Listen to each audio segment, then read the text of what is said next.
Ahí ya estamos. ¿Estamos? Bueno, buenas noches a todos. Gracias por estar presentes en el inicio del nuevo ciclo de conversaciones de este año que empezamos en Sepia, que se tiene por temática tipos de abordajes clínicos. Me voy a presentar, soy la doctora Mirta Sosnovsky, soy directora médica de Sepia, que es un centro de asistencia de salud mental, que trabaja con la modalidad de hospital de día.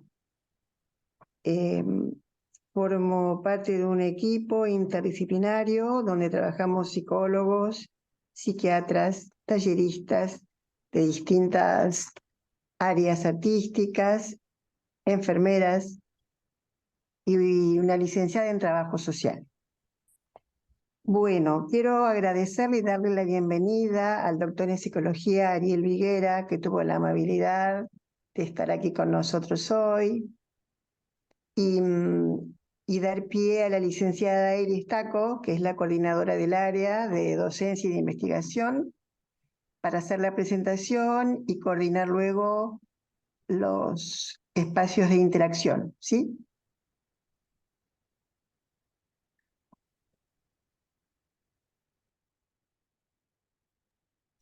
Bueno, gracias. Gracias en primer lugar, Ariel, por aceptar la invitación. Como dijo la doctora Zagnowski, Ariel Viguera es doctor en psicología de la Universidad Nacional de La Plata. Bueno, bueno, por ella seguramente va a contar mejor en el transcurso de la charla, pero fue doctorando de Silvia Bleichmar, que es el título de esta charla, La subjetividad en riesgo, una aproximación a la teoría de Silvia Bleichmar. Es profesor titular de la Cátedra de Corrientes Actuales en Psicología de la Universidad Nacional de La Plata, es psicoanalista y también da el seminario Problemáticas Actuales de la Clínica Psicoanalítica, Silvia Bleichmar, Jean Laplanche y Piero Lanier. Bueno, desde Sepia queremos agradecerle a Ariel su tiempo, su disposición y su presencia aquí hoy en este primer encuentro, abriendo este ciclo de charlas. También agradecer a todos los que están participando, los que están conectados hoy. La verdad es que tuvimos un montón de inscritos, la convocatoria fue muy exitosa y eso nos pone muy contentos. Queremos avisarles que esta charla está siendo grabada y que para los que no pueden estar hoy, va a estar disponible luego en nuestras redes sociales y en nuestro canal de YouTube. Así que pueden encontrarnos en Instagram como Sepia Salud y allí van a tener todos los links para poder acceder luego a la grabación. También queríamos avisarles que este es un ciclo de charlas. Vamos a tener una charla por mes, esa es la idea, salvo, bueno, en los meses de receso vacacional. Y la próxima va a ser el 30 de junio, así que quédense hasta el final, que ahí les vamos a dar bien todos los datos, pero el título es Usos y avances de cannabis y psilocibina en salud mental. Para quienes no lo saben, psilocibina es lo que comúnmente llamaríamos hongos, así que bueno, después luego cuando termine esta charla, la idea es poder dejarles bien toda la información sobre nuestro próximo encuentro. El chat está habilitado para las preguntas que quieran ir haciendo mientras el doctor Viguera va haciendo su presentación.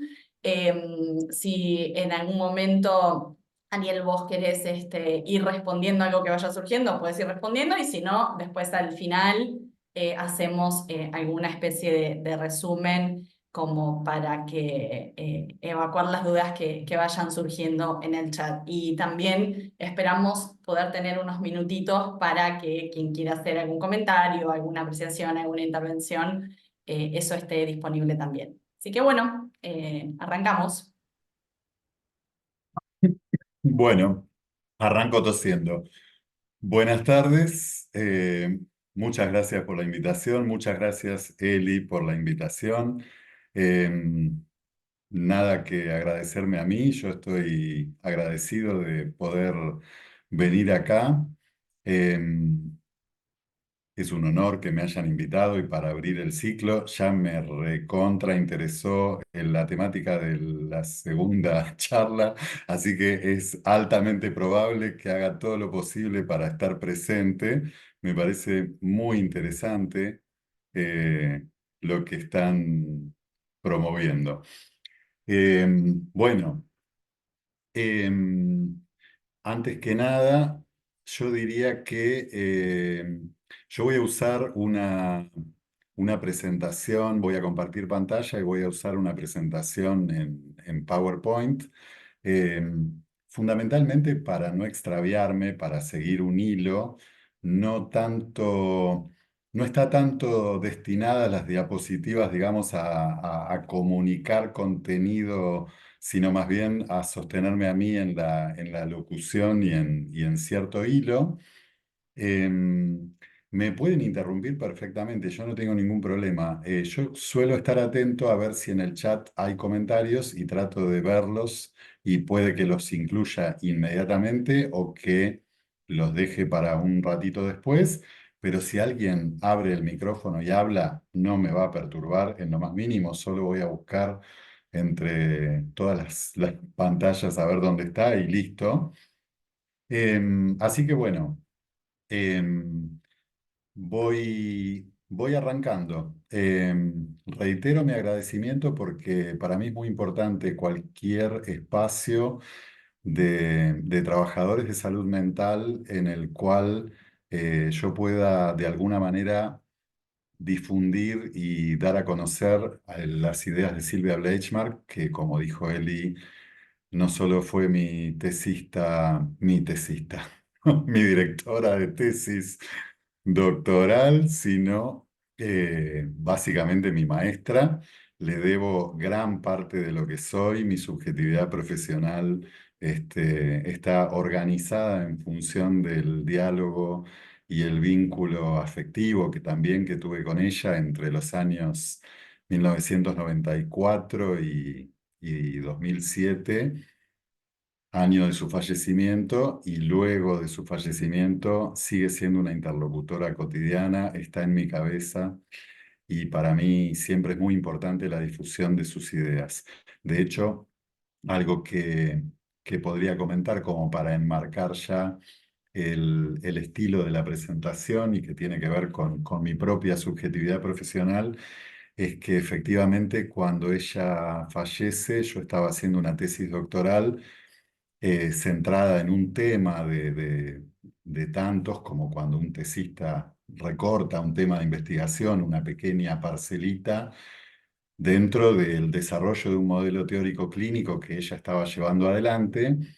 Y a partir de ese momento yo hago un giro porque inmediatamente siento que mi tesis doctoral no puede limitarse a un trabajo sobre un concepto, una expresión conceptual que podía ser muy fecunda, sino que tenía que dedicarle la mitad de la tesis a introducir, contextualizar y dar a conocer su modelo teórico, su pensamiento, periodos en su obra, todas las referencias como para ubicar la recepción argentina de un psicoanálisis contemporáneo que ella hizo. Y también coincidió, esto lo noté, no había notado esa coincidencia hasta hace poco, que justo en ese momento yo empiezo a ser profesor de esta cátedra en la Universidad Nacional de La Plata, en la que estoy, Corrientes Actuales en Psicología, que no es lo que su nombre indica, digamos, por cosas largas de explicar de los planes de estudio de las carreras. En realidad es una materia donde básicamente lo que yo enseño es historia y actualidad del psicólogo argentino. Es decir, que hay algo que me lanza a historizar inmediatamente a partir de su fallecimiento. Y al mismo tiempo justo empiezo a dar clase en una cátedra en la que me tengo que hacer cargo de la historización de los avatares y las vicisitudes de la formación de los psicólogos argentinos.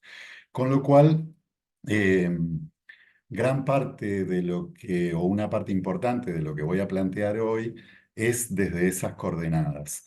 Yo trataría de hacer un spoiler de lo que quiero trabajar por si después me sale mal, para que entonces quede esclavo del spoiler y me puedan traer. Em, lo que me interesa, yo me imaginé para esta charla, trataba de construir un interlocutor posible, y entonces un interlocutor lo vinculé con Sepia, que estuve poniéndome al tanto de qué características tiene, que dicho sea de paso me parece una propuesta que me pareció muy importante, muy necesaria en este momento en el campo PSI nacional, por lo que vi de lo que son las propuestas, de las metodologías. eh, entonces empecé a imaginarme interlocutores nucleados en torno a la institución, y por otro lado me imaginé un interlocutor visitante, invitado, que venga a participar de la actividad que Sepia propone.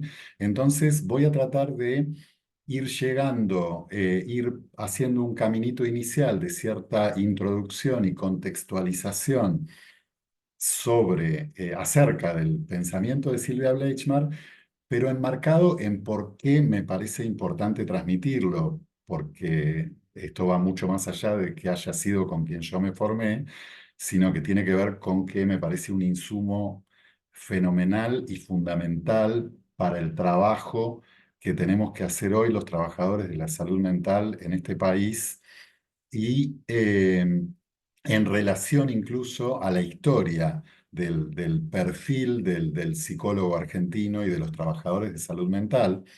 Entonces, la charla va a estar orientada a hacer una introducción de su pensamiento, pero en clave de tratar de mostrar cómo puede contribuir a lo que yo pienso que son hoy los desafíos que tenemos por delante los trabajadores de salud mental en Argentina.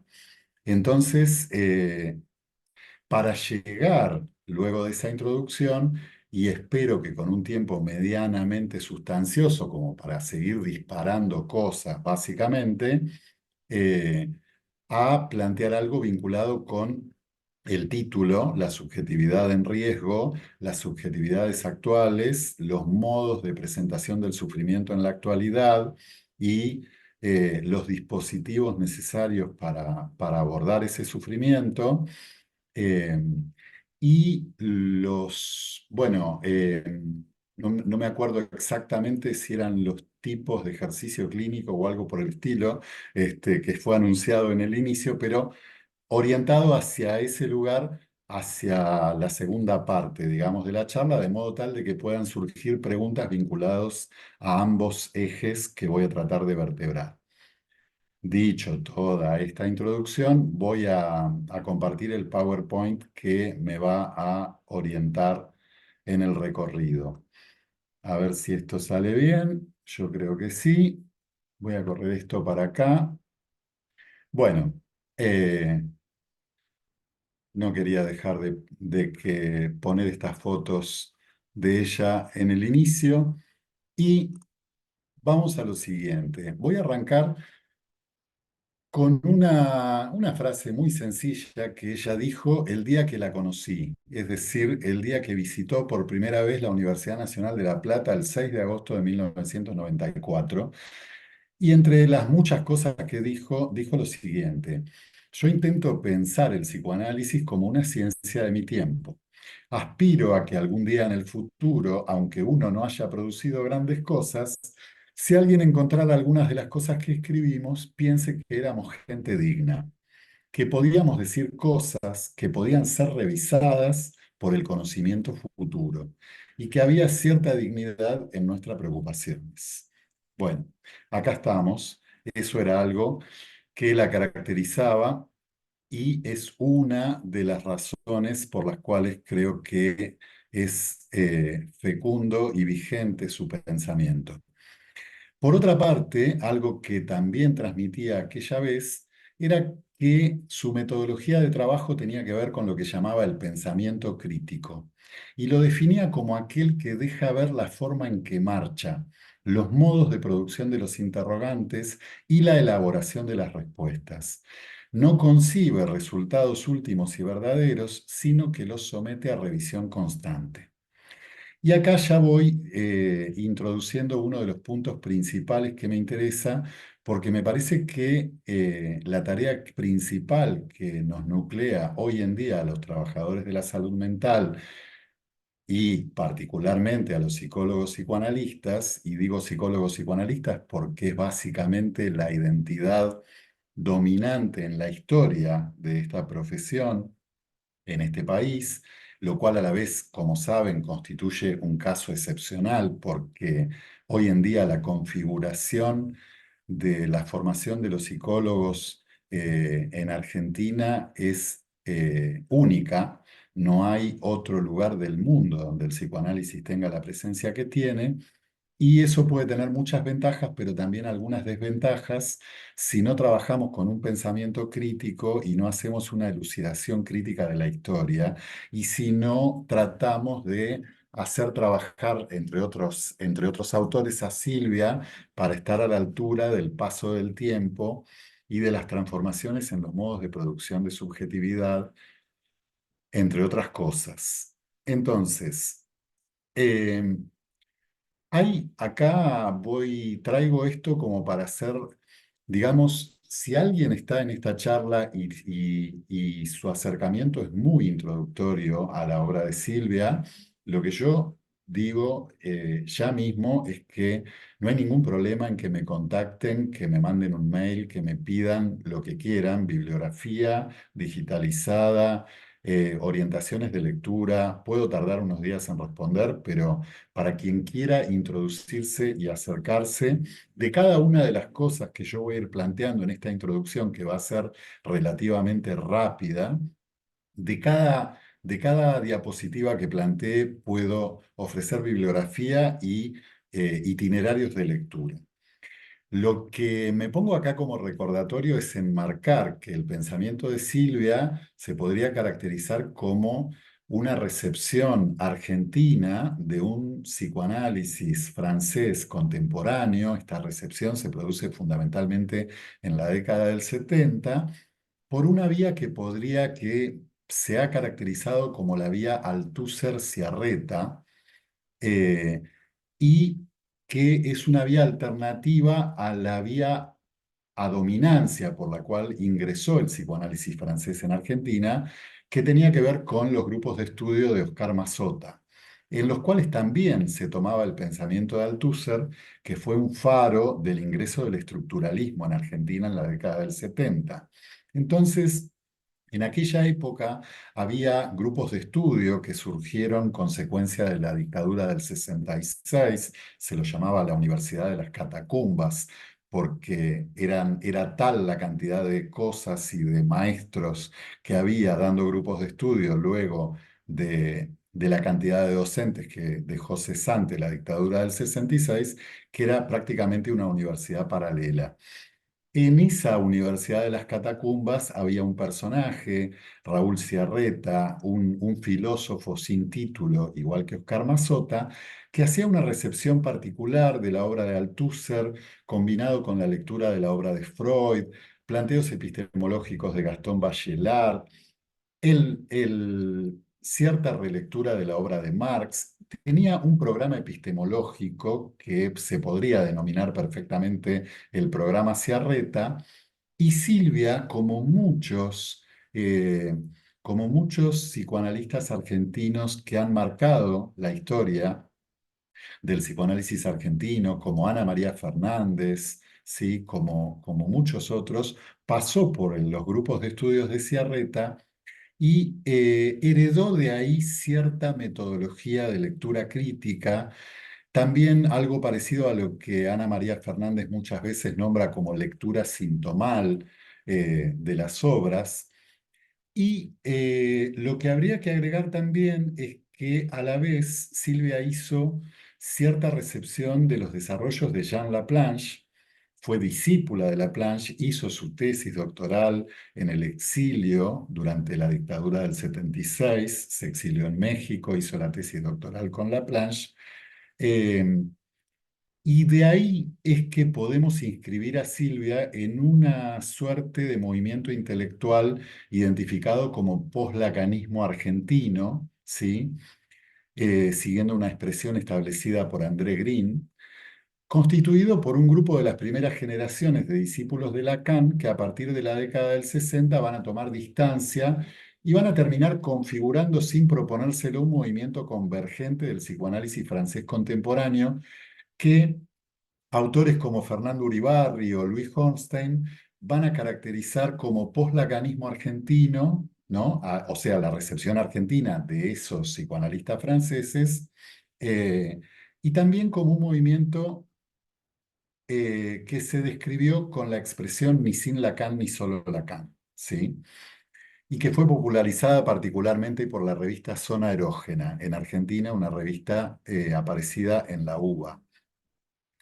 Entonces, estamos hablando de un ni sin Lacan ni solo Lacan, de alguien que ya se formó en una suerte de posicionamiento antihegemónico para lo que fue la fenomenal eh, la fenomenal revolución que significó la entrada del lacanismo en Argentina, que trajo muchísimas ventajas y que produjo un verdadero cambio de paradigma en relación no tanto al perfil de profesionales que se formaban en nuestro país, dado que ya desde la década del 60, desde la creación de las carreras, se producían en este país psicólogos psicoanalistas, pero sí produce una revolución importante respecto al tipo de psicoanálisis y al modo de pensar la praxis eh, que se despliega durante toda la década del 70 hasta la llegada de la última dictadura militar en el país. Bueno, básicamente todo esto podría ampliarse con mucha bibliografía y comentarios. Muchos de ustedes ya saben esto. Y a mí me interesa ir entrando en lo siguiente. Yo creo que el pensamiento de Silvia Bleichmar lo podemos plantear como agente de interpelación de lo instituido en la historia del psicoanálisis argentino, y estamos en un momento en la actualidad donde es muy importante la interpelación de lo instituido en todo lo que hace al campo psi y al campo de los trabajadores de la salud mental en Argentina, pero sobre todo a las representaciones instituidas o hegemónicas respecto de lo que es un psicólogo y sobre todo de lo que es un psicólogo psicoanalista. Silvia ya decía en el 2002, ustedes van a notar que lo noté yo primero, pero ahora lo van a notar ustedes. Mientras iba preparando esta charla, eh, muchas de los párrafos que elegí para ilustrar el pensamiento de Silvia se corresponden con el 2001 y el 2002, tanto en su variante de textos más teóricos, metapsicológicos, como en textos que podemos denominar ensayos, que ella empezó a producir con mucha frecuencia, sobre todo a partir de la crisis del 2001 en Argentina. Y digo, esto no me parece casualidad porque lamentablemente tenemos que afirmar que estamos viviendo un momento que entra en interlocución directa con ese momento triste de la historia de nuestro país, la crisis del 2001. Decía Silvia en aquella época, si ustedes piensan en las formas en las que se ha producido el desmantelamiento de los procesos de pensamiento en la Argentina desde la última dictadura, uno de los aspectos más problemáticos es la parcialización de la memoria. Hay un punto totalmente obturado en esta memoria respecto de la historia argentina y es la idea del proyecto histórico, decía. La idea de que en este país, hasta el 76, hubo un gran proyecto histórico que quedó aniquilado, con lo cual el problema de la recuperación de la memoria no pasa solamente por la recuperación de lo sufrido, sino también por la recuperación de la identidad.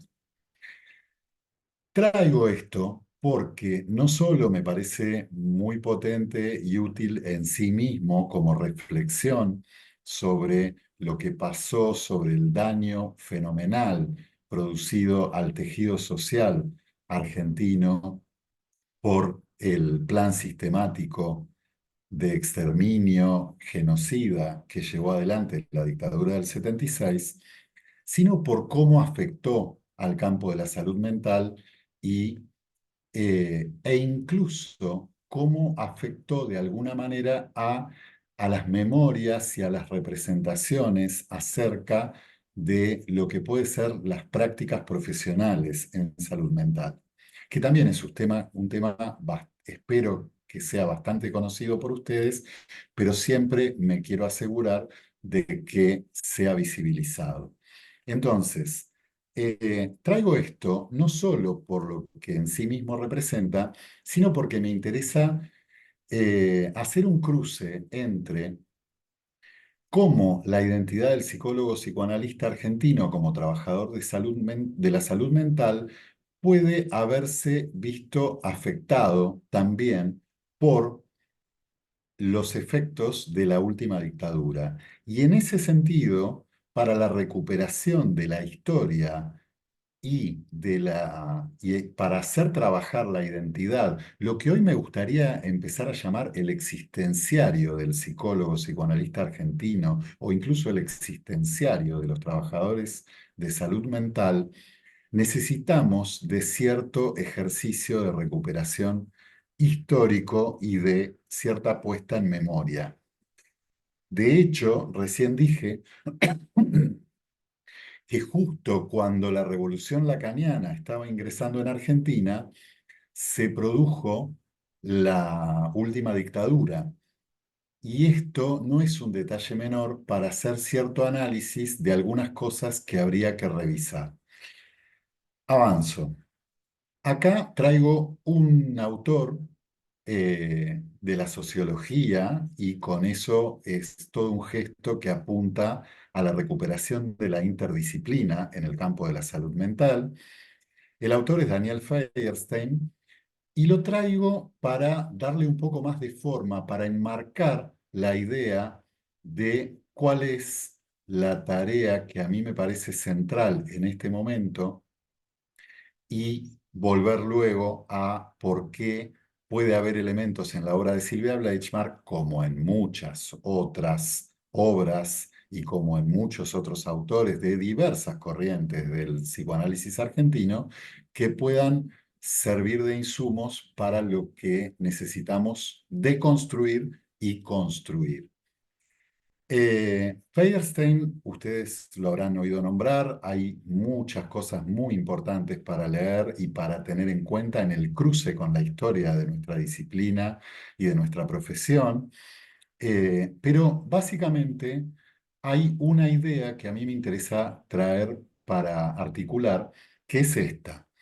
Él trabaja, entre otras cosas, sobre el genocidio como práctica social y ha trabajado exhaustivamente las características del genocidio producido en Argentina y ha sistematizado una idea que me interesa mucho tomar, que es la idea de que eh, en un genocidio como el que hubo en Argentina o como que hubo el que hubo en la Alemania nazi o incluso en otros lugares del mundo, hay algunas cosas que se pueden sistematizar y una distinción que hace es la idea de lo que él llama la realización simbólica de una práctica social genocida.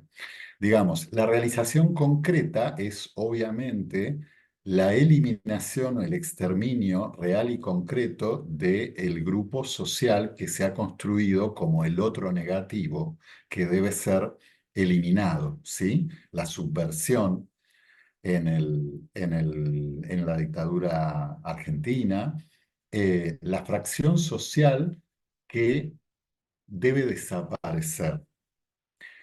Pero lo que me interesa es que señala con mucha claridad cómo, al ser este tipo de proyecto, porque no deja de ser un proyecto y fue un plan sistemático, el objetivo es reorganizar las relaciones sociales hegemónicas, transformar radicalmente el tejido social, hay un momento que es posterior al genocidio en sí mismo o al intento,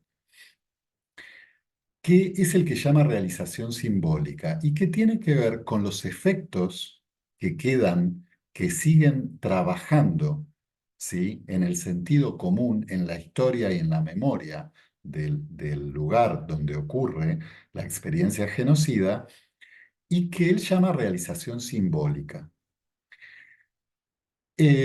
Como muy bien han señalado autores como Silvia Bleichmar, Hugo Besetti, Ana María Fernández y Alejandro Weiner, entre otros, los efectos del genocidio perpetrado por la última dictadura militar en los términos que Feuerstein define como realización simbólica han atravesado radicalmente la identidad de los psicólogos en Argentina y también el sentido común de la población a la hora de representarse un modo de ejercicio profesional asociado a dicho imaginario, ¿sí? Y a la hora de representarse las prácticas en salud mental. Entonces, esta es una idea que orienta toda mi exposición y le da todo el sentido a por qué, entre otros, el modelo de Silvia Bleichmar puede ser un insumo importante para hacer el trabajo de revisión crítica y de deconstrucción, de visibilización de efectos que tienen que ver con la realización simbólica de una práctica genocida que ocurrió en este país, que aún están vigentes. Entonces, yo pongo rápidamente algunos ejemplos. A Silvia ya leímos uno de los tantos momentos en los que habla de esto. Hugo Besetti, por ejemplo, señaló muy bien cómo se produjo una combinatoria desafortunada, que es que el modelo lacaniano que ingresaba en la década del 70 y que estaba ganando una batalla cultural y que traía una revolución de la cual que ha traído muchos postulados eh, que hoy en día todavía tienen plena vigencia y de los que podríamos estar agradecidos, como plantear eh, a la psicología y al psicoanálisis como una disciplina del sentido, como plantear el origen exógeno del inconsciente y cómo incluso a través del planteo de la tesis del inconsciente estructurado como un lenguaje, que luego se podría discutir en algunas desventajas que puede tener, situaba a la subjetividad humana como un producto de cultura, a remolque del planteo de que el inconsciente era un producto de cultura y en todo caso estaba estructurado como un lenguaje. Ahí hay un punto, como siempre digo, donde siempre vamos a ser todos lacanianos por las características que tenía el modelo hegemónico anterior.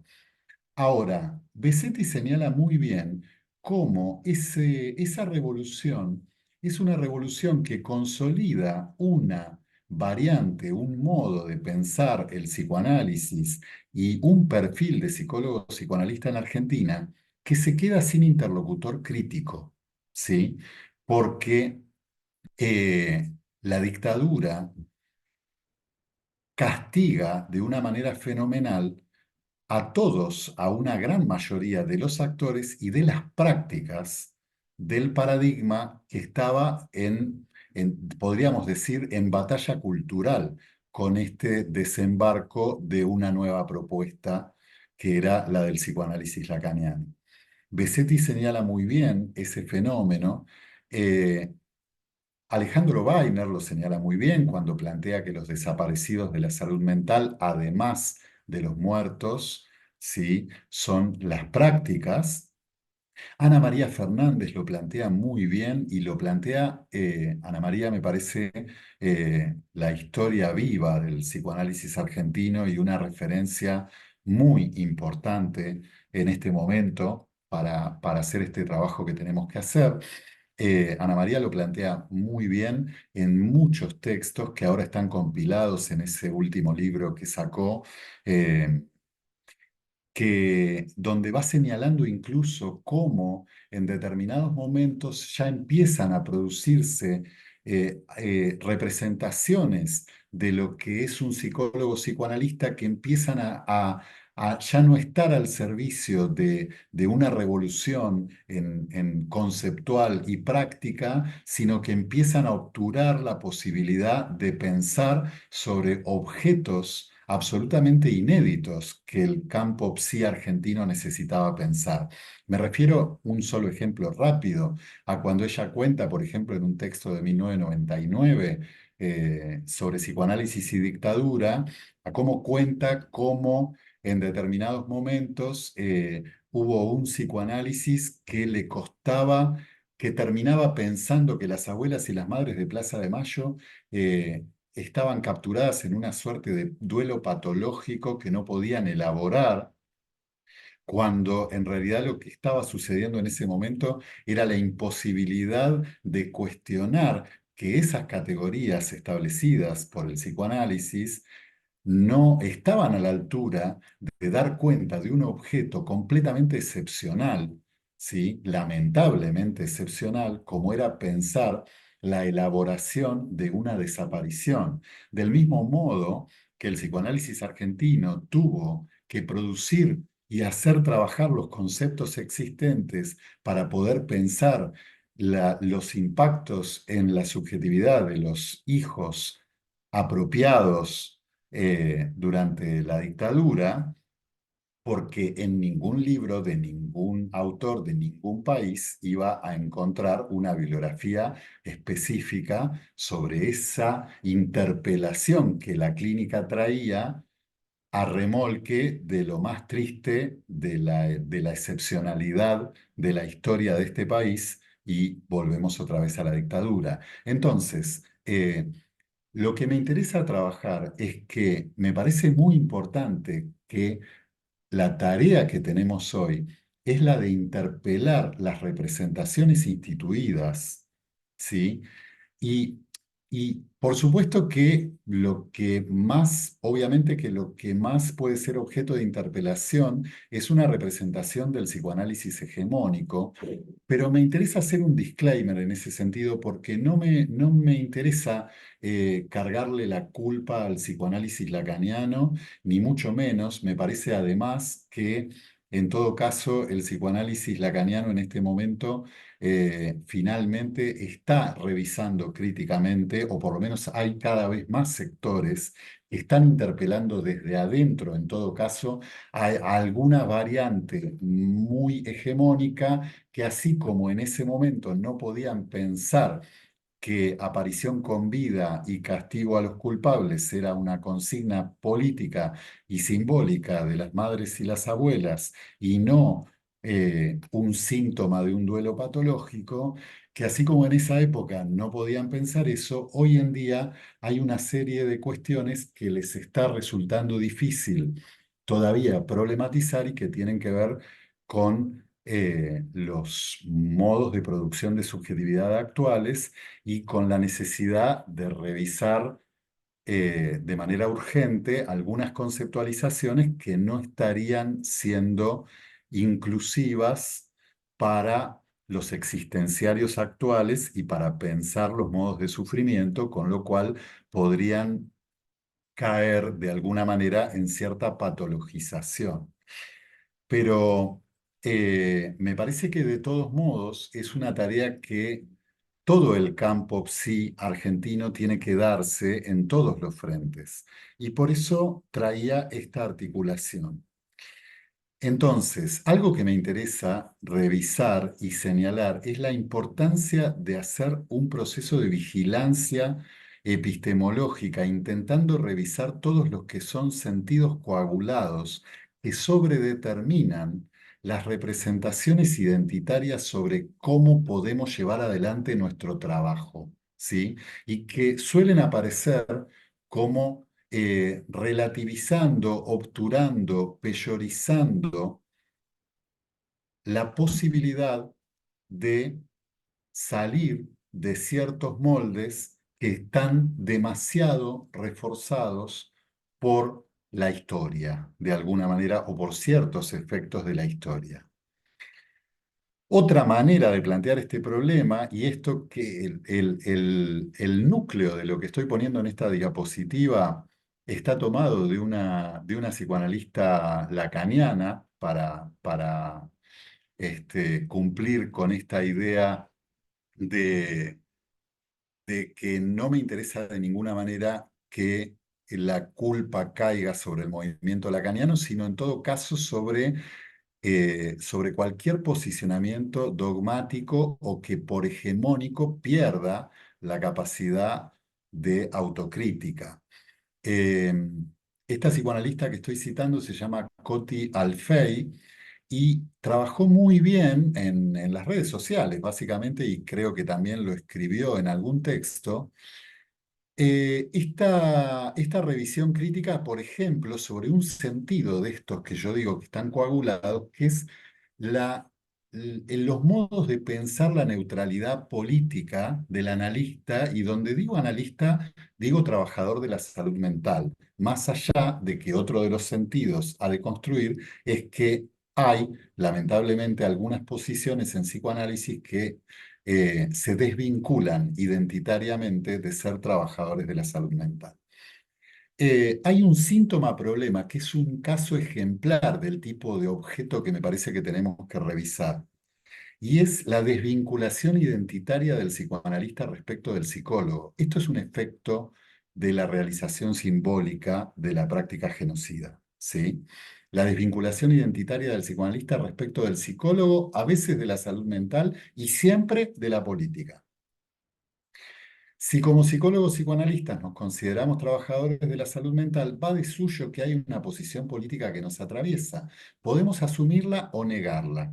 Asumirla no implica exhibir a quién votamos en las elecciones, porque esa es la parte por donde nos podrían correr por izquierda, digamos, hablando en criollo, pero sí implicaría trabajar para la autonomía de pensamiento en detrimento de la alienación, ¿sí? Un par muy bien trabajado por Piero Blanieri y Cornelius Castoriadis, y que nos pronunciemos en defensa de la democracia, los derechos humanos, lo colectivo, lo comunitario y lo público, la revisión constante de los prejuicios, el respeto de las disidencias, la no discriminación y o exclusión de minorías, y la vigilancia para no subordinarnos a las reglas del mercado. Entonces, necesitamos perfiles de trabajadores de salud mental que estén orientados en esta dirección. Y esto supone un trabajo de revisión crítica y de identificación de sentidos comunes instituidos y naturalizados que no nos dejan avanzar en esta dirección. Este es uno de los ejes que considero principales. De esto tiene consecuencias directas en la praxis, en la práctica clínica, ya sea individual o grupal. Esto tiene consecuencias directas en el diseño de dispositivos que estén a la altura de la Ley Nacional de Salud Mental.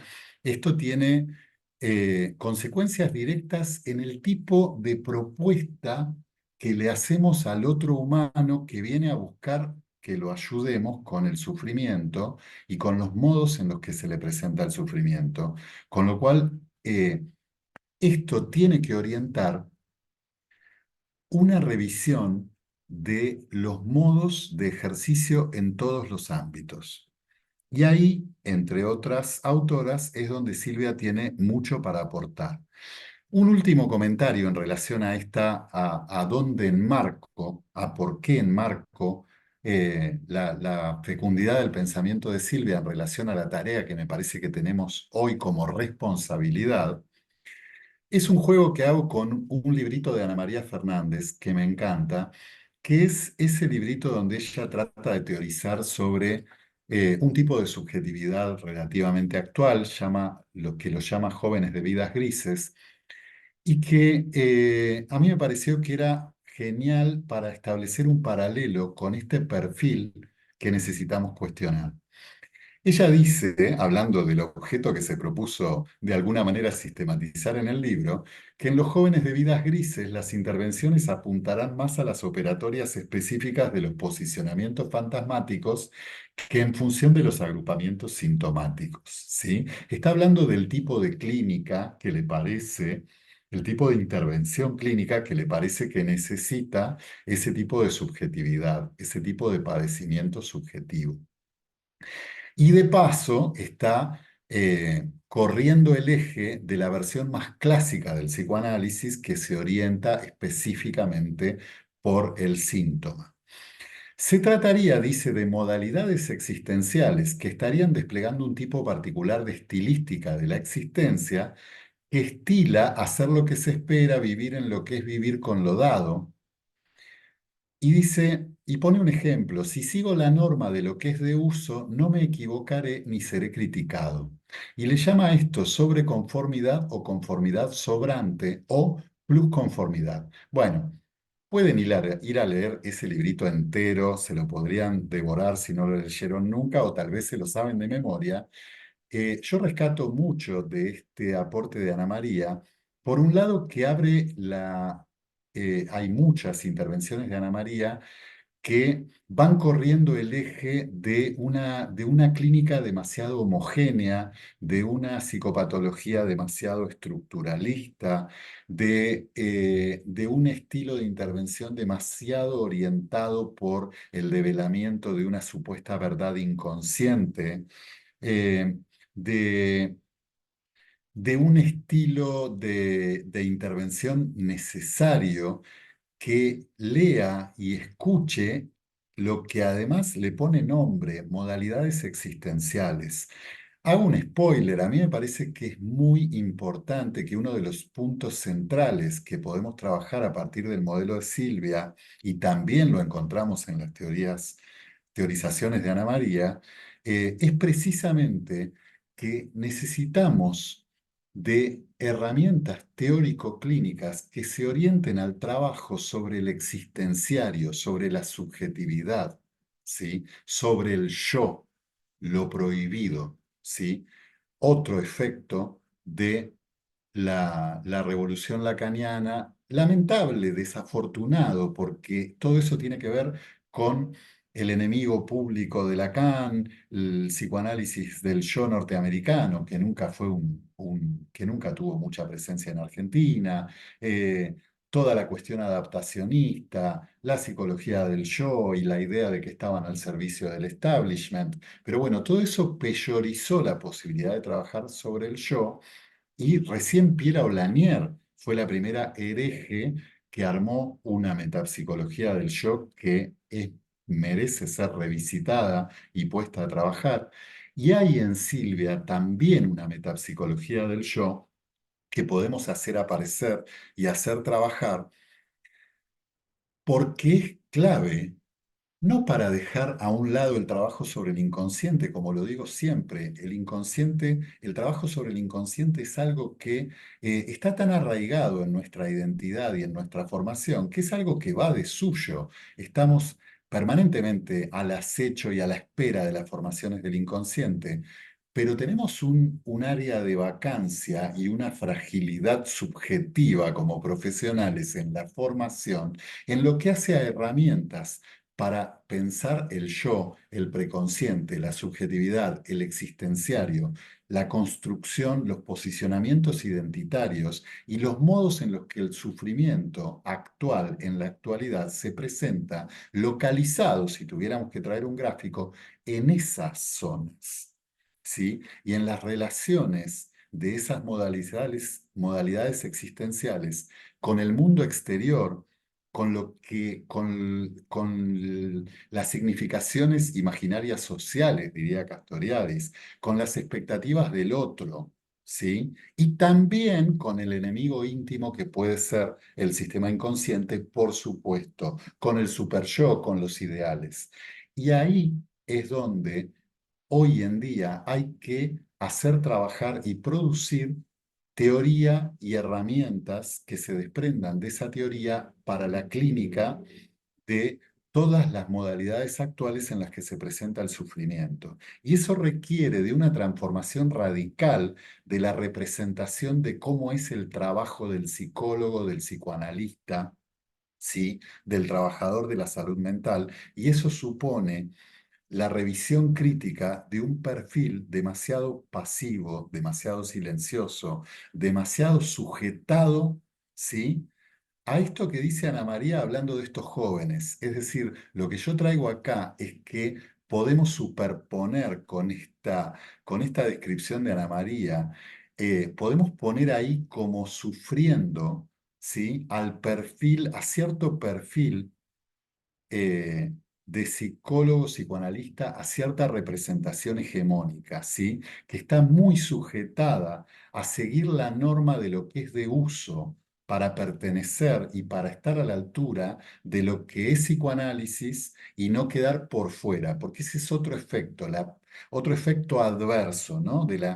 Todo lo maravilloso que nos puede parecer el psicoanálisis como teoría de la subjetividad y todas las herramientas potentes que nos puede proveer, pero todo aquello, todos aquellos fenómenos, todos aquellos vicios institucionales que son inherentes probablemente al funcionamiento del psiquismo humano, porque no creo que sea un problema exclusivo del psicoanálisis, pero que instalan esos elementos que es necesario interrogar críticamente, esos binarismos de lo que sería psicoanálisis, de lo que no sería, y esas membresías a las que hay que pertenecer y hay que rendirles pleitesía, porque si no, se teme quedar exclusos o por fuera de qué? Del mercado, en definitiva. Entonces, siguiendo a Ana María Fernández, creo que es necesario tomar algunos conocimientos establecidos y pensar en parte, aunque sea el psicoanálisis argentino, hegemónico, como estallado en el sentido de Ana María, hasta que se demuestre lo contrario. Y tenemos que trabajar para demostrar lo contrario, de algún modo, ¿sí? Esta idea de que los trabajadores de la salud mental somos hablados, actuados, trabajados por universos de sentido, de imaginarios sociales específicos de la profesión que laten ahí todo el tiempo y que se vinculan, insisto, en parte con esa realización simbólica de una práctica genocida en Argentina. Sobre todo, como muy bien lo señalaron muchos autores, en lo que hace a lo difícil que resulta recuperar y retrabajar y visibilizar todo lo que hace a la construcción de dispositivos grupales, por ejemplo, ¿sí?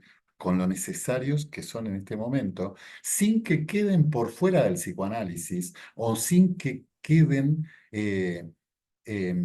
condenados a una suerte de práctica de segunda, como si hubiera una práctica de primera en los modos de trabajar. Pierre Ohlanier lo advertía en 1980 y ya decía, detrás de estas cuestiones se perfila la interrogación que las subtiende. ¿Somos capaces hoy en día de formular una definición del psicoanálisis y del trabajo del psicoanalista que no sea desmentida por lo que suceda de hecho en nuestra práctica y que permita superar la ruptura que surge entre la ambición del discurso teórico y una praxis confrontada con la dura realidad de una subjetividad en riesgo, podríamos decir hoy? ¿Sí? ¿Por qué traigo esto también? Porque además me parece que hay de hecho en nuestra práctica, y por eso digo que esto no es un problema que debe caer, digamos, sobre el psicoanálisis lacaniano exclusivamente, sino que en todo caso si cae más sobre el lacanismo es porque es hegemónico, o en todo caso sobre la variante hegemónica. Me parece que en todas las corrientes hay de hecho una práctica que todavía no tiene DNI de ser llevada a la teoría, porque me parece que es necesario deconstruir ciertos sentidos para visibilizar cosas que se están haciendo y que ocurren, pero que todavía son, entre comillas, casi clandestinas, porque no están bien vistas, digamos. Entonces, en definitiva, la propuesta en relación a por qué el modelo de Silvia puede contribuir a este trabajo que tenemos que hacer es porque tendría una heurística positiva en términos de esa epistemología que traían Kuhn y Lakatos, ¿se acuerdan?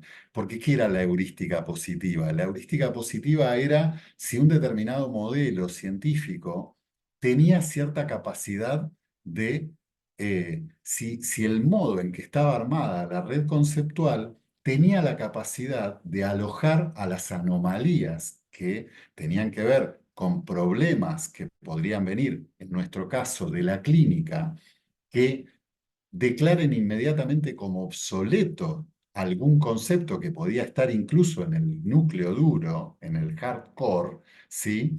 Y si el modelo tenía la capacidad de tolerar ese ataque al núcleo teórico y desarrollar una modificación de los conceptos que pueda incorporar esa anomalía y resolverla, y por lo tanto ser un corpus teórico que de alguna manera pueda sobrevivir al paso del tiempo. ¿En qué sentido? En el sentido en que sistemáticamente cuando el tiempo pasa, lo que se va visibilizando es cómo muchos de los conceptos que pueden intentar explicar el funcionamiento psíquico podrían estar impregnados de una ideología de época, ¿sí?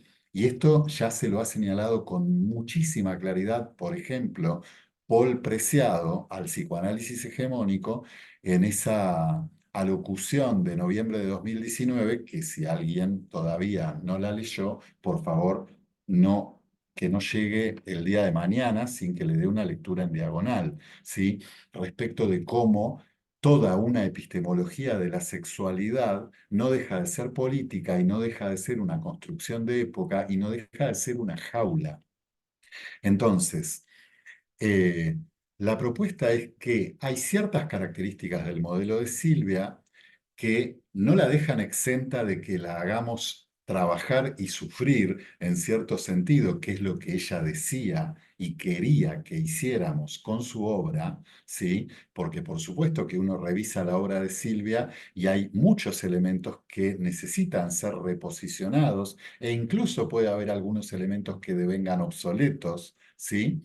Pero se pueden encontrar allí insumos fenomenales para las modificaciones y para las reformulaciones y para las producciones teórico-prácticas que necesitamos hoy en día. ¿Por qué? Porque hay una recuperación, porque hay un lugar central de lo histórico acontecial, de lo traumático, porque es un modelo que da cuenta de la constitución del psiquismo, lo cual deja casi algo que es una muy buena garantía, porque esto a veces genera como una confusión, ah, bueno, pero es un modelo que sirve para la clínica de niños. No, sí, pero no solo. Porque al ser un modelo que da cuenta de la organización del funcionamiento psíquico en demostrado, digamos, en la clínica, popperianamente, en la clínica con niños, esa producción conceptual produce una representación del funcionamiento psíquico que es muy útil para acercar el objeto, como le gustaba decir a ella, para leer los modos en los que se presenta funcionando un psiquismo de cualquier edad en cualquier momento. ¿Sí? Cruzándolo con los elementos desarrollados respecto de cómo puede haber sido los tiempos de organización de ese psiquismo. Por otra parte, cierta característica de, de incluir un modelo de aparato psíquico abierto a lo real, ¿sí? La posibilidad de la apertura a lo indeterminado, eh, y sobre todo la interpelación que ya hacía Silvia eh, sobre todo en la década del 2000, respecto a la necesidad de tener un conocimiento y una práctica situados y de revisar los dispositivos, el dispositivo clásico, y de estar advertidos, y esto también lo decía en la época de la crisis del 2001, ¿sí? Respecto de no quedar subordinados a un pragmatismo degradado, ¿sí? Como le doy una sesión porque no puede pagar más, le doy 24 entrevistas porque es lo que me autorizan, cosas que son tan actuales, ¿no? El número de sesiones, decía Silvia, la longitud del tratamiento está determinado por la estructura y las necesidades del funcionamiento psíquico. Alguno de ustedes me dirá, bueno, hoy es difícil maniobrar con eso. Por supuesto, y yo lo trabajo mucho en los grupos que formo o en las supervisiones, ¿sí? Hay muchas situaciones en las que hoy, por estar inmersos en la crisis fenomenal que está atravesando este país, los trabajadores de la salud mental podemos estar maniatados y lo que, lo que importa no es tanto si estamos maniatados como si no tenemos conciencia de que estamos maniatados, ¿sí? Y si tenemos en claro hacia dónde intentamos ir y cuáles son los modos en los que tenemos como orientación en el horizonte trabajar y cuáles son los límites de lo maniatados que podemos permitirnos estar, ¿sí? Porque si vamos a atender cada 15 días a alguien que desde como nosotros pensamos en funcionamiento psíquico tendríamos que ver 2 veces por semana, podemos estar complicados. Eh, no, la idea no es un fundamentalismo de los modos ideales de trabajar, sino que esto oriente y que sirva para que no nos lleve puesta la lógica del mercado y el desastre que está ocurriendo en este momento y que está afectando a todas las subjetividades, inclusive las nuestras. Voy avanzando y apurándome porque quiero nombrar una serie de cosas y abrir al intercambio. Eh, Algo que recomiendo si alguien nunca leyó la obra de Silvia o no se encontró con este texto, hay un artículo corto que ella llama Del motivo de consulta a la razón de análisis, que a mí me parece una microidea fenomenal para orientar los modos de proponer el contrato, el acuerdo de trabajo con los pacientes en los dispositivos, sean individuales o grupales. Ella cuestionaba de alguna manera eh, ciertos modos, ciertos efectos de esa consolidación excesivamente coagulada de una manera de hacer psicoanálisis.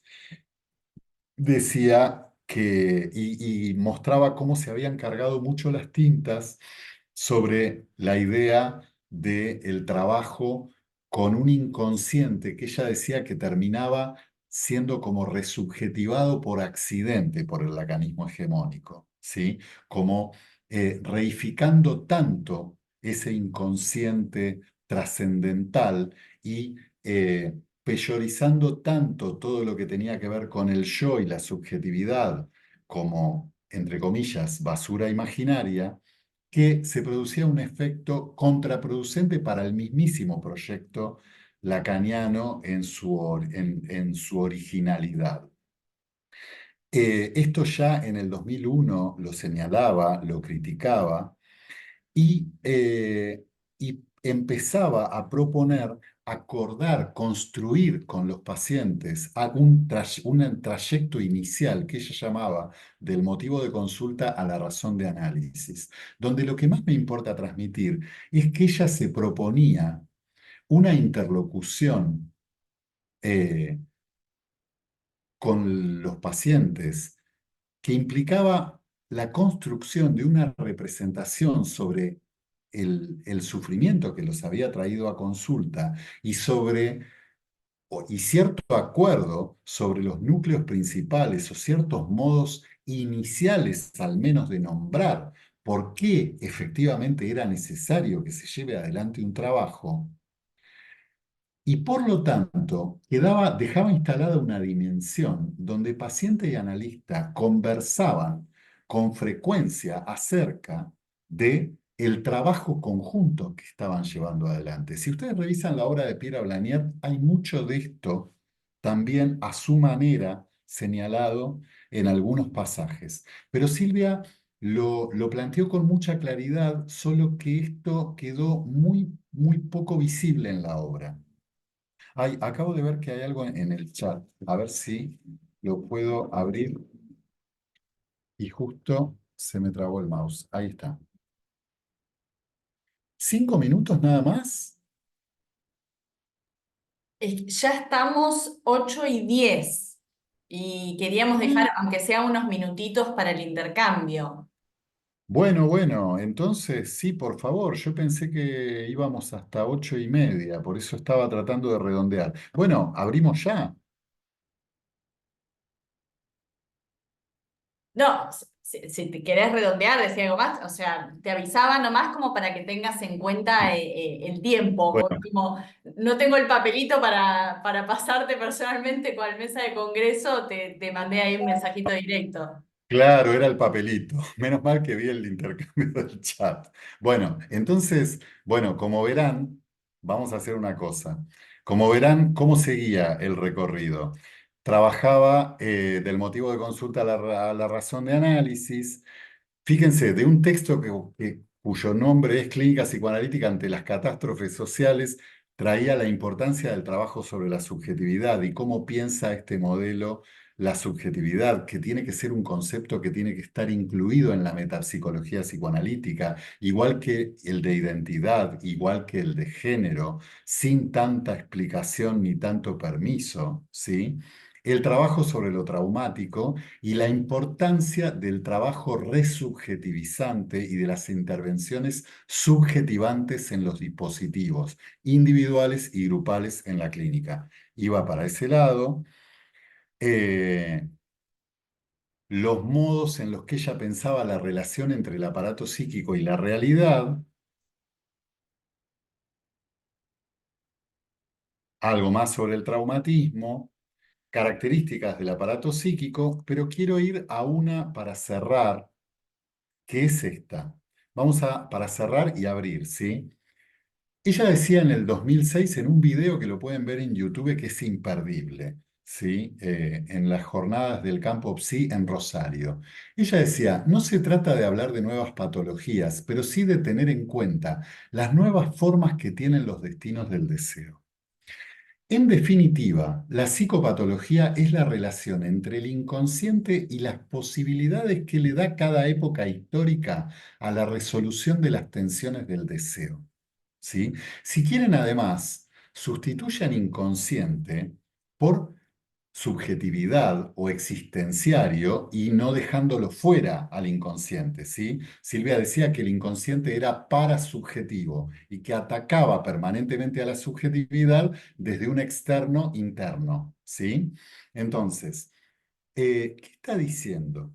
Dice, en última instancia, la psicopatología no es sino un ordenamiento de las formas con las cuales el psiquismo se hace cargo del sufrimiento psíquico. La neurosis no es sino una neurosis de defensa, como decía Freud en los comienzos con las neuropsicosis de defensa, para plantear luego que toda neurosis es defensiva o que el funcionamiento psíquico es defensivo. Al final, las psicopatologías son dominancias respecto a los modos con los cuales en los seres humanos se estructuran las formas de dominio o los intentos de dominio del sufrimiento. ¿Sí? Esto me parece una síntesis muy potente para hacer trabajar porque tiene muchas implicancias. En primer lugar, que necesitamos una psicopatología, pero que hay que reconstruirla, deconstruirla y reconstruirla permanentemente. ¿Sí?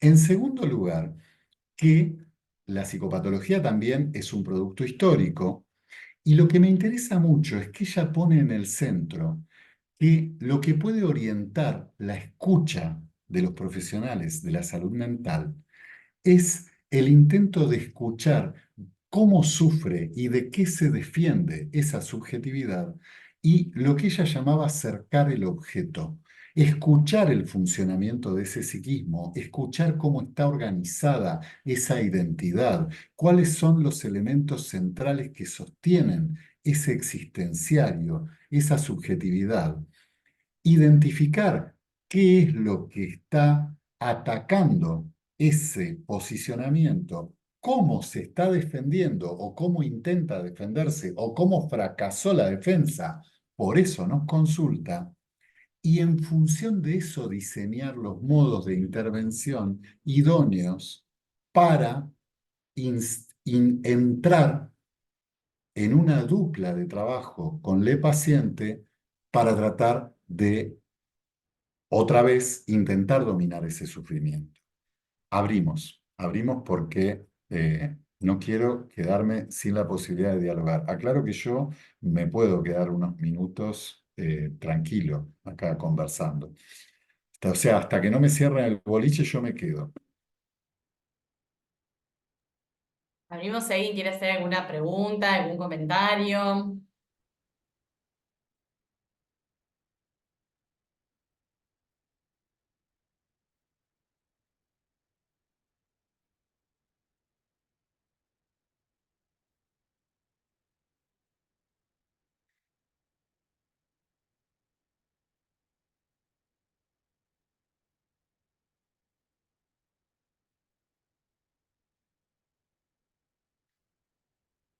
Lo digo de otra manera, lo último que estaba diciendo, requeriría mucho tiempo, lectura y desarrollo, pero lo que intento transmitir es, disponemos en autores como Silvia Bleichmark, como Ana María Fernández y unos cuantos más, disponemos de insumos como para pensar, construir otra representación de cuál sería el oficio del psicólogo psicoanalista, partiendo de la base de que nos interesa el psicoanálisis y de que seguimos teniendo esa identidad de psicólogos psicoanalistas, pero si quieren, ¿cuál sería el oficio del trabajador de la salud mental? Y me parece que hay como cierto temor en avanzar en la construcción de esas herramientas y que por eso me parece que para poder avanzar en la construcción de esas herramientas, necesitamos de insumos propositivos como los que aparecen en la obra de Silvia o de otros autores, pero no puede ser sin la deconstrucción crítica, ¿sí?, de una representación demasiado instalada en el sentido común y que está haciendo agua por todas partes. Y que esto lo vemos incluso, se ven las supervisiones, se ven la llegada de los pacientes, los pedidos, cuando los pacientes llegan, 8 de cada 10 pacientes nuevos llegan diciendo que, qué sé yo, pongo un ejemplo random, con 27 años ya pasaron por 4 consultorios, por ejemplo, ¿sí?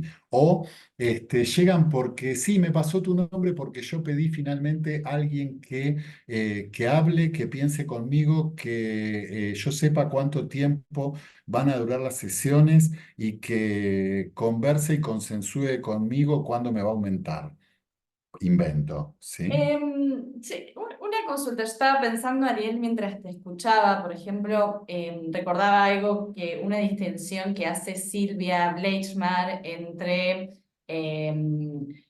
ciertas conductas que tienden a la autopreservación del yo y ciertas conductas que tienden a la autoconservación. Por ahí, ¿cómo podrías pensar o cómo podríamos pensar en la clínica actual, sobre todo nosotros, teniendo en cuenta que en Sepia es un hospital de día, trabajamos con pacientes que requieren cierta gravedad? eh, Se me ocurría, por ejemplo, cómo pensar la clínica desde estos conceptos. Desde los conceptos de autoconservación y autopreservación. Sí, como para tomar, digo, algo que yo recordaba de su teoría, pero sí. Sí, está bien.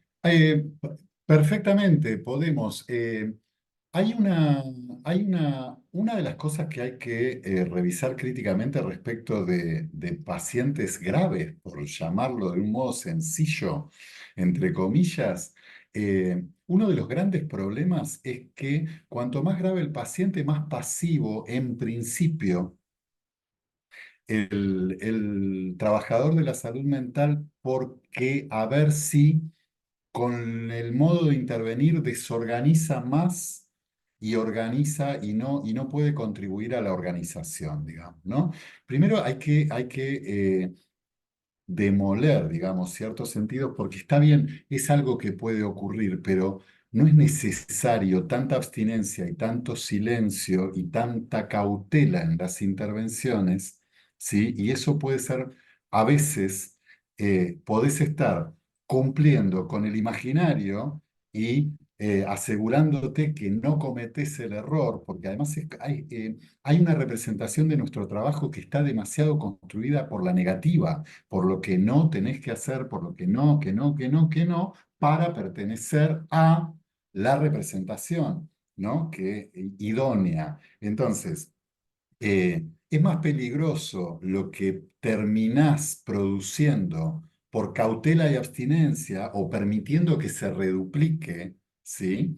O que se precipite literalmente como angustia, que los errores que podés cometer en los intentos de llevar adelante una clínica subjetivante cuando es necesaria, ¿sí? Y es cada vez más necesaria en cada vez más situaciones, ¿sí? Además, una clínica subjetivante no tiene por qué anular el interlocutor. Vos podés buscar construir, aún con el paciente más grave, podés identificar, podés buscar construir el pequeño territorio donde se puede conversar con él o con ella sobre la gravedad de su sufrimiento y sobre por qué, para engancharlo con tu pregunta, puede tener momentos donde atente contra su vida y donde se ponga y donde se rompa la autoconservación y por lo tanto, cómo tengas que ponerte a pensar con esa persona, cómo construís herramientas que le permitan en su subjetividad emplazarse mejor para hacerse cargo de la autoconservación desde herramientas que a la vez, probablemente para que se pueda hacer cargo de la autoconservación, va a tener que tener una vida que preservar, pero una vida simbólica que preservar. Entonces, una clínica resubjetivante que identifique elementos que puedan permitirle construir una pequeña parcela en ese existenciario que lo permita ir aferrándose, le permita ir aferrándose a sentidos desde los cuales acepte y vea que vale la pena hacerse cargo de lo autoconservativo mientras siguen trabajando en la construcción o en los modos en los cuales puede pensarse más a derecho en su relación con el mundo, ¿sí? Porque además esto cruza mucho con una clínica que esté orientada por el enfoque de derechos, ¿sí? Y por la posibilidad de hacerle llegar, cuanto más grave la patología, más importante va a ser realizar intervenciones lo más rápido posible que puedan poner a esa persona a derecho, ¿sí? De ser quien es y de sufrir y de recibir ayuda para poder pensarse.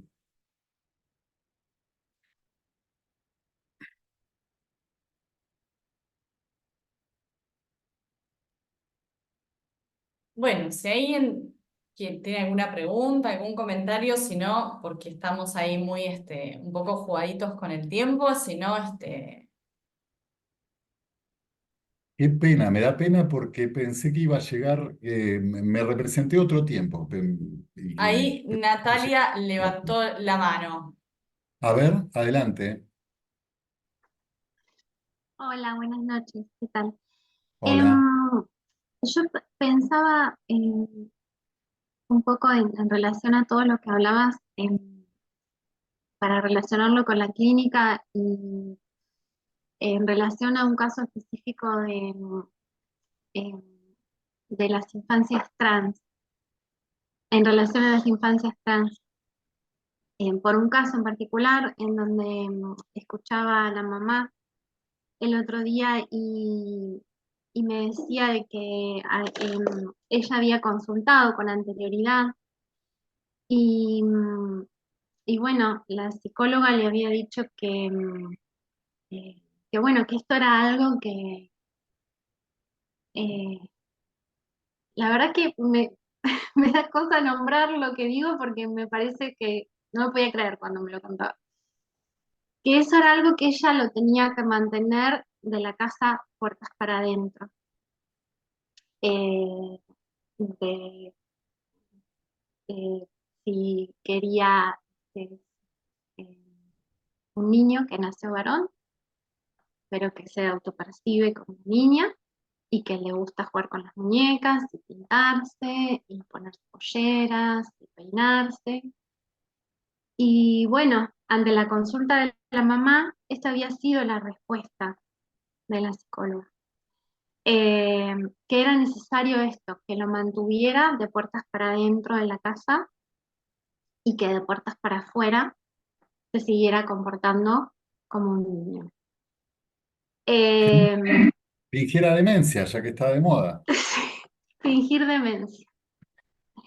Con lo cual, Enseñarle a bueno, fingir esto demencia. obviamente generó muchísimo más angustia en la mamá, en los Por papás suerte. y en el niño, ¿no? Por eso todo el tiempo cuando vos hablabas pensaba en esto, ¿no? En nuestro lugar, en, en las subjetividades actuales, en esta imaginaria neutralidad en la que, en, en los derechos. Bueno, todo lo que hablaste me hacía eco en relación a este caso en particular, ¿no? Nombro este como muchos otros en relación a... Sí, hay muchas situaciones. A mí me parece un muy buen ejemplo. El mensaje que a mí me interesa transmitir con la mayor vehemencia posible es muy importante, eh, es muy importante revisar, dejar de eh, que se instale una suerte de instancia crítica en nosotros, en los trabajadores de salud mental, que, eh, que busque permanentemente detectar los efectos naturalizados, ¿sí?, de cierta representación del ejercicio profesional que consistió demasiado en las últimas décadas, ¿sí? Y sobre todo, hay que ir a buscarlo en las zonas donde tenemos miedo, o donde tienen miedo, donde tenemos miedo, me voy a disfrazar de joven, donde tenemos miedo de no saber qué hacer o cómo trabajar. ¿Por qué? Porque en realidad estamos bien conscientes de que tenemos una responsabilidad civil frente al sufrimiento del otro, lo cual nos hace dudar y nos hace vacilar y nos da miedo. Pero es muy importante aprender a visibilizar cómo ese miedo está trabajado, ¿sí? Cómo tiene un guión que está trabajado por una representación naturalizada que está en el sentido común de cómo deberíamos trabajar y de los errores que no deberíamos cometer.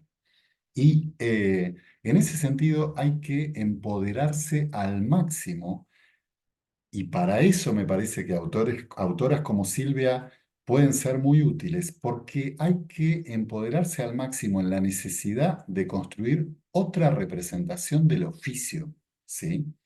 eh, Desujetada de de todos esos sentidos que son lo que Paul Preciado llamaría muy lúcidamente una jaula, ¿sí? Por supuesto que probablemente lo que vayamos a construir sea otra jaula, ese es el destino de la humanidad. Ya lo decía Castoriadis, tendemos a la clausura, necesitamos, pero bueno, de eso se trata. Y este es un momento donde es urgente desujetarse de una representación que no da para más. ¿Qué hay en el chat? Sí, yo quería leer un comentario en el chat que dice, pienso en la transmisión que se está llevando adelante tanto en la universidad como en las residencias, qué complejo cuando se alejan de las realidades y se aspira a una repitencia de lo que no y no se orienta al pensamiento crítico y reflexivo. Gracias por estos espacios, gracias Ariel. Sí, me parece como muy necesario y muy importante poder contar con estos con espacios para poder trabajar y pensar y apelar a lo colectivo que por ahí está, bueno, que es tan necesario, me parece, en estos días. Hay una mano levantada que es Silvana, que le voy a pedir si puede ser brevísima, porque bueno, ya estamos en tiempo cumplido y tenemos que ir cerrando, y bueno, pero avanti, así podemos expresarnos. Gracias. No, es corta mi pregunta porque es literalmente primero que nada agradecerte, Ariel, y agradecer el espacio porque, nada, como estudiante, nada, creo, es un gran alivio poder escuchar, nada, bueno, escuchar que nos incentiven a un pensamiento crítico a la escuela, a la escuela tradicional, que nada, que te hablan de repente en lacaniano y no entiendes nada y te carga la angustia y dices tipo, che, es esto es todo y nada, la verdad que es un gran alivio, así que gracias. Y sobre todo, eso, poder pensarlo de un lado tal vez más desde lo comunitario, más en los tiempos que nos acontecen, nada, gracias. Pero mi pregunta, que era corta, era por la referencia que hiciste de Paul Preciado. Dijiste que había un texto que no podíamos llegar a mañana sin leer y me interesa. Bueno, buscá, aparece en Google inmediatamente, pone yo, el monstruo que os habla. ¿Sí? Bien, Hay dos versiones, una más extensa, porque es una intervención que hizo en una jornada dedicada obviamente a la mujer, porque esa variante del psicoanálisis hegemónico se la pasa trabajando sobre la mujer. Y hizo ahí está la intervención completa, pero también vas a encontrar una versión reducida que me parece muy útil para tomar contacto rápidamente con el planteo que hace. Y la idea de jaula es una referencia que toma de un texto de Franz Kafka que se llama Informe para una academia. perfecto. Gracias. El alivio también es una orientación, es algo que orienta. Cuando ustedes sientan alivio por algo buenísimo, pero a la vez eso tiene que ser ese alivio de desujetación, de permiso para desujetarse.